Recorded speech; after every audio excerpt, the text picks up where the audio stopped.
देख रहे हैं स्टार इंडिया न्यूज 19 देश की आवाज और मैं हूं मनीषा श्रीवास आपके साथ। तारीख 9 जनवरी 2021 नागपुर शहर के करीब भंडारा जिले के एक अस्पताल की लापरवाही के चलते आग लग जाने से 10 नवजात मासूम बच्चों को अपनी जान गंवानी पड़ी थी। तारीख 23 अप्रैल 2021 पालघर जिले के विरार स्थित विजय वल्लभ अस्पताल में फिर से अस्पताल की लापरवाहियों के चलते 13 मरीजों ने अग्निकांड में अपनी जान गंवा दी। इसी तरह तारीख 28 अप्रैल 2021 को ठाणे जिले के समीप प्राइम क्रिटिकेयर अस्पताल में भीषण अग्निकांड में 4 मरीजों की झुलसने और दम घुटने से मौत हो गई। महाराष्ट्र में ऐसे कई उदाहरण हैं जिसमें अस्पतालों को अग्निशमन विभाग की तरफ से अनुमति न मिलने पर भी अस्पताल कार्यरत है और इन अस्पतालों में इलाज के लिए आने वाले मरीजों की जान जोखिम में डाल रहे हैं। एक समाज सेवक और आरटीआई एक्टिविस्ट ने नागपुर शहर के वैष्णो देवी चौक स्थित औरो क्रिटिकल केयर हॉस्पिटल का भांडाफोड़ किया। आरटीआई एक्टिविस्ट द्वारा उपलब्ध कराए गए आरटीआई के दस्तावेजों की माने तो यह अस्पताल किसी भी समय आग की भट्टी में तब्दील हो सकता है, क्योंकि औरो क्रिटिकल केयर हॉस्पिटल में फायर डिपार्टमेंट तथा प्रशासन के सारे नियमों को ताक पर रखकर यह हॉस्पिटल चलाया जा रहा है। जब इस मामले में हमारे संवाददाता ने अस्पताल के संचालक डॉक्टर राजेश मुंगिलवार से मुलाकात की तो कैमरे पर बात करने और अपना पक्ष रखने का अनुरोध किया, पर डॉक्टर राजेश मुंगिलवार ने बात करने और किसी भी सवाल का जवाब देने से साफ इनकार कर दिया। आइए देखते हैं हमारे स्टार इंडिया न्यूज 19 की एक खास रिपोर्ट। नमस्कार, आप देख रहे हैं स्टार इंडिया न्यूज 19 देश की आवाज और मैं हूं आपके साथ नितिन बागड़े। आज हम नागपुर शहर के एक यूरो हॉस्पिटल मल्टी स्पेशलिस्ट जो आपको दिखाना चाहूंगा। ये दवाखाना है, ये हॉस्पिटल है जहां पर एक यूरो क्रिटिकल केयर हॉस्पिटल की ओर से जो अग्निशामक विभाग का जो परमिशन लगता है वो परमिशन बिल्कुल ही नहीं है। ये आरटीआई के जो डॉक्यूमेंट्स है जो आपको दिखाना चाहूंगा, ये आरटीआई के डॉक्यूमेंट्स है।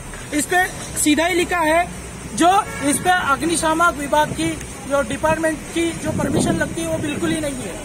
हम यहाँ मल्टी स्पेशलिस्ट के जो ऑनर है जो मुदलियार जी, उनसे बात करने के बाद हमारे चैनल से बात करने के लिए मना कर दिया। हमने जब उनसे संवाद साधा तो उनने पब्लिश करने के लिए मना कर दिया।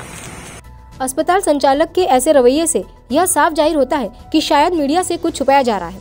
इस मामले की अगली कड़ी में हमने नागपुर के एनएमसी बिल्डिंग स्थित अग्निशमन विभाग के चीफ फायर ऑफिसर राजेंद्र उचके से बात की, जिसमें उन्होंने औरो क्रिटिकल केयर हॉस्पिटल के पास फायर डिपार्टमेंट की ओर से अस्पताल चलाने की अनुमति न होने की बात की।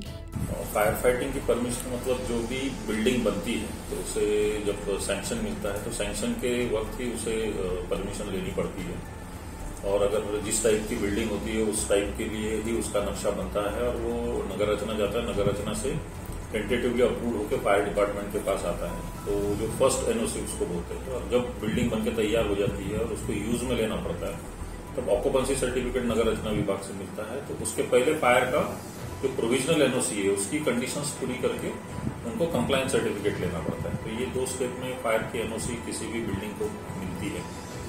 तो औरो ये एक पुराना हॉस्पिटल है और इस जो हम लोगों ने हॉस्पिटल के जो निरीक्षण किए तो उसमें ऐसा पाया गया कि यह हॉस्पिटल के पास प्रोविजनल एनओसी या बिल्डिंग सैंक्शन नहीं है।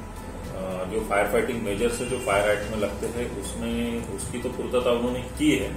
जो कुछ खामी है उसके लिए उनको नोटिस भी दिया गया है सेक्शन 6 के तहत, लेकिन जो बिल्डिंग परमिशन जो फॉर्मली लेनी पड़ती है वो उनके पास नहीं है। ऐसा जो स्टेशन ऑफिसर हमारे लगड़गंज के उनके द्वारा जानकारी प्राप्त हुई। शहर के पूरे हिंदुस्तान में यही परिस्थिति है कि ये प्रॉपर हॉस्पिटल के लिए शुरुआत से सैंक्शन बहुत कम हॉस्पिटलों में लिए। जो नए हॉस्पिटल्स हैं उनके पास तो सैंक्शन है, लेकिन आप धनतोली रामदासपेट में भी देखेंगे तो वहां पर भी ऑफिसेस करके जो बिल्डिंग सैंक्शन या रेसिडेंशियल है उसमें हॉस्पिटल चल रहे हैं। तो ये पूरे देश में ऐसी स्थिति है और उनको फिर जो उसकी जो स्ट्रक्चरल रिक्वायरमेंट होती है हॉस्पिटल्स की वो भी बहुत महत्व रखती है। तो हॉस्पिटल जब भी बनता है तो उन्होंने सैंक्शन लेते समय ही वो सारे स्ट्रक्चरल चीजों की पूर्तता करना भी बहुत जरूरी है। प्रशासन की नाक के नीचे शहर के बड़े अस्पताल वहां पर इलाज के लिए आने वाले मरीजों की जान के साथ सीधा खिलवाड़ कर रहे हैं और मरीजों की जान जोखिम में डाल रहे हैं। अब सवाल यह उठता है कि यदि अस्पताल और प्रशासन की लापरवाही के चलते कोई अप्रिय घटना होती है तो उसका जिम्मेदार कौन होगा। ऐसी ही ताज़ा खबरों की अपडेट के लिए आप देखते रहिए स्टार इंडिया न्यूज 19 और हमारे चैनल को लाइक करें, ज्यादा से ज्यादा शेयर करें और सब्सक्राइब करें।